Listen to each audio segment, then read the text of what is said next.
What's going on, everyone? Welcome back to the show. So I want to talk about this Inflation Reduction Act, and it looks like this is going to pass. It looks like you have Senator Sinema. She was the last holdout, and now she has a talk with Senator Manchin, and they've come to some type of an agreement. And so in this video, we're going to talk about what's in this bill, and then we're also going to talk about what this means for the future. But first off, on this channel, we talk about money and the financial struggles that Americans are facing today. If that sounds like something interesting to you, please subscribe to the channel and hit that little bell notification. That way you get notified anytime we put out a video. And like always, if you see my name and a picture of me in the comment section, make sure you see a check mark next to my name. That check mark signifies that it's me. If you do not see that check mark, it's not me. It's someone trying to impersonate me. Okay, so we've been waiting all week for this. And Senator Sinema has finally spoken up and said, look, okay, I'm for this bill. We can go ahead and move forward. And the reason that she was holding out is because of the carried interest loophole. Okay, so they've done away with that, and now they've added some different things. I'm going to go over the list of everything that is going to be in this bill. And this bill pays for itself. So this is not one of those bills that's just going to go to the debt. And the interesting part about this, and you're going to have the fights back and forth. You're going to have Republicans that are going to really talk down on this bill. We've already heard a lot of that. It's going to raise taxes on all Americans and all this different stuff. And that stuff, that's just not true. Looking at the bill, it's not true. And this will pay down the deficit. So let's go over some of the things that are in this bill, and then we'll talk about how they're going to move forward, because they're actually going to be working over the weekend. So first off, $740 billion. That's what this bill will cost. Now, I said this is paid for. So this is paid for because of the 15% minimum tax, okay, on all corporations. So $740 billion, that's what we know right now. Now, this will allow Medicare to negotiate prices on some medication. Okay, so it's not going to be on all medication, and they're going to have debate over the weekend, and we'll have to see if they're going to hold this out until 2026 or if they're going to start doing this immediately. I don't see why they should be holding this out until 2026. When I say holding it out to 2026, we won't see any changes until 2026. And so I think they need to amend that. They're going to need to make some changes on that because it just doesn't make sense, and it's not going to affect the American people right away. And that's what we need. If this is an Inflation Reduction Act, it needs to affect the American people right away. Okay, so let's move forward. So when it comes to clean energy, $350 billion they have set aside for tax credits for clean energy. They're also going to extend the financial assistance for the ACA program. Okay, and they're going to extend it another 3 years. And a little bit earlier, I talked about Senator Sinema's on board now, and she's on board now because they took away the carried interest loophole. All right, so stock buybacks. Now, stock buybacks, they're going to tax stock buybacks. So basically what they did is they swapped the carried interest loophole for the corporations doing stock buybacks. Okay, so now they're going to be paying, I think it's like 1%.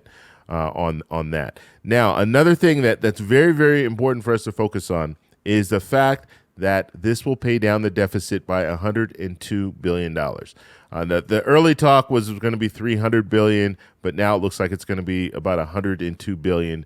And so that's good. That means we're paying down the debt. That means there's going to be a surplus of money.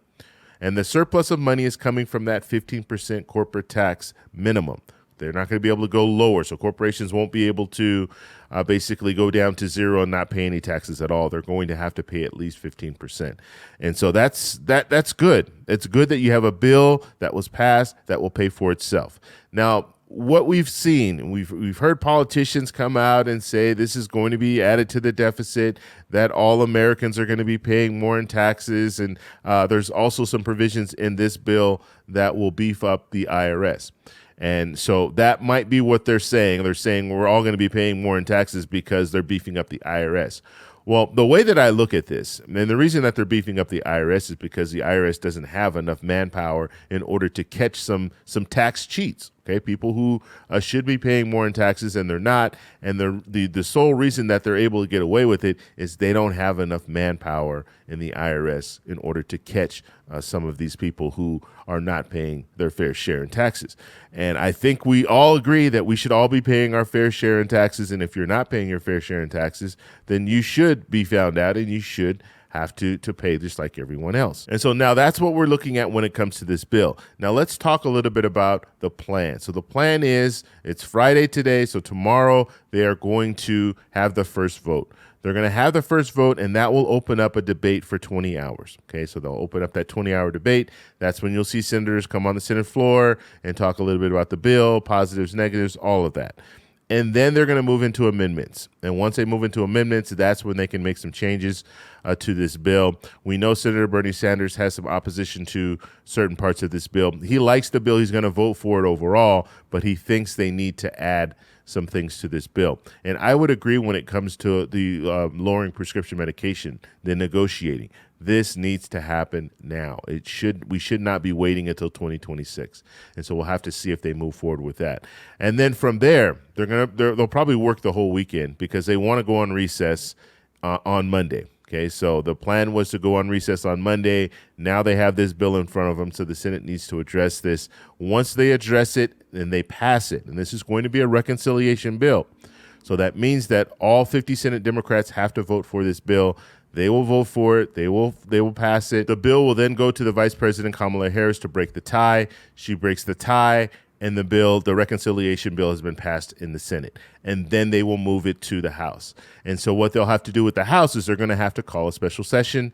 And so Speaker Pelosi will call this special session. They will come in. They will vote on the bill. There doesn't seem to be a problem when it comes to the House voting. All you need is a simple majority. They're going to vote on it, pass it, and then send it to the president for signature. And so that's what we're looking at. And the hope is that they can get this done by next week. The Senate can get this done this weekend, and they most likely will. And then next week we'll be looking at the House voting on this. Now, one other thing that I didn't mention, and that's very important to mention, is the Senate parliamentarian is looking over this bill right now to make sure that it qualifies for reconciliation. Now, she can rule that it does, or she can rule that it doesn't. But even if she rules that it doesn't, the Senate can still move forward. Okay, so all they're doing is they want to get the blessing from the Senate parliamentarian, and so we'll be hearing that information maybe sometime later today or tomorrow, and then that's when they'll do the vote and move forward with the 20-hour debate. So that's where we are right now when it comes to the next legislation, or the next big legislation that we'll be seeing. And this might be the last big legislation that we see because we have midterms coming, and there might be some changes in midterms. You might see Republicans take over the House, Republicans take over the Senate, and if that's the situation, well, we're probably not going to see any big legislation move forward. We might see some small standalone bills move forward, some bipartisan bills, but we're not going to see anything large. So this is probably going to be the last large bill that we see. Now, I know there are a lot of people that are saying, well, how does this help me? I did a video on that, so I'll post a link up here so you can check it out. But the reality is this is a start. Okay, and this is a start when it comes to lowering prescription medication.